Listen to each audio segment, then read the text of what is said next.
Hi friends, welcome to Abbas kitchen. ப்ரௌனினாலே எல்லாருக்கும் ரொம்ப பிடிக்கும். இன்றைக்கி நம்ம ப்ரௌனி குக்கி பண்ணலாம். அதுக்கு பட்டர் எடுத்திருக்கேன், டார்க் சாக்லேட் எடுத்திருக்கேன். டார்க் சாக்லேட் வந்து ஃபஸ்ட்டு நம்ம மெல்ட் பண்ணிக்கலாம். சாக்லேட் நல்லா மெல்ட் ஆகிருக்கு. மெல்ட்டான சாக்லேட்டை நம்ம பட்டர் கூட ஆட் பண்ணிக்கலாம். பட்டர் வந்து ரூம் டெம்பரேச்சரில் தான் நான் வச்சுருக்கேன்.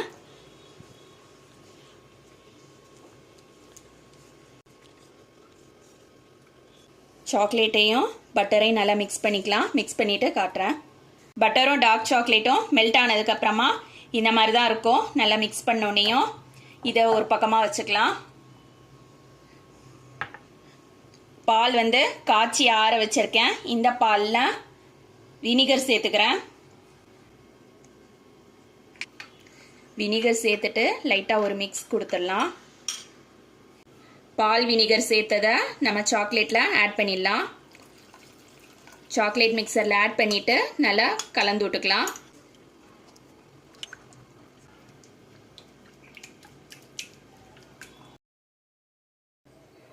சுகர் சேர்த்துக்கலாம்.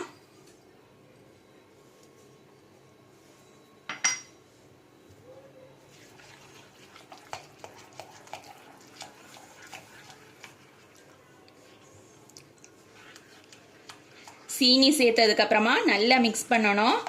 சீனி நல்லா கரையணும். சீனி சேர்த்ததுக்கப்புறமா நல்லா மிக்ஸ் பண்ணணும். மிக்ஸ் பண்ணிவிட்டு இதில் கொக்கோ பவுட்ரு சேர்த்துக்கலாம்.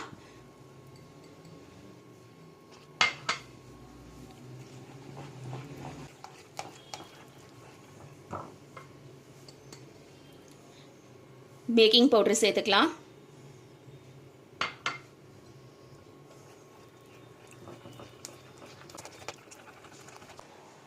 மைதா மாவை கொஞ்சம் கொஞ்சமாக சேர்க்கணும், ஃபுல்லாக சேர்க்கக்கூடாது.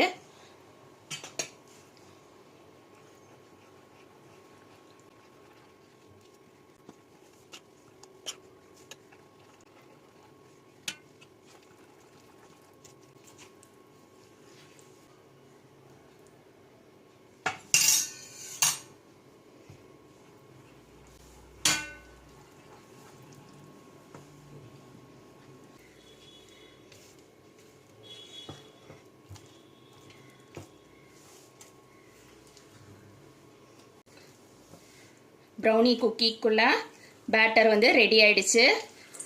இதை அப்படியே நம்ம வந்து பேக் பண்ண முடியாது. ஃப்ரிட்ஜில் 20 மினிட்ஸ் வச்சு செட் பண்ணணும். 20 மினிட்ஸ் கழித்து நான் காட்டுறேன். ஃப்ரிட்ஜில் வச்ச மாவு பாருங்கள், நல்லா கெட்டி ஆயிடுச்சு. இப்போ இதில் நம்ம உருண்டை போட்டுக்கலாம்.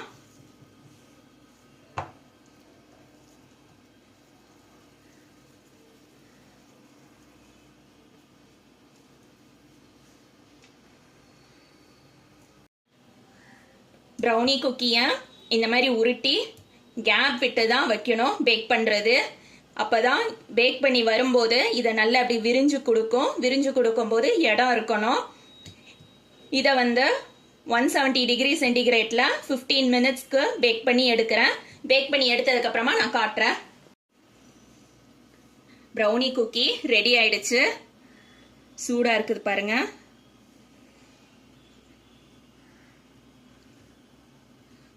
சூடாக இருக்கிறதால சாஃப்டாக இருக்காப்புல இருக்கும். ஆறுனதுக்கப்புறம் நல்லா கிறிஸ்பி ஆகிடும். இதே மாதிரி நீங்களும் உங்கள் வீட்டில் ப்ரௌனி குக்கி செஞ்சு பாருங்கள். தேங்க்ஸ் ஃபார் வாட்சிங்.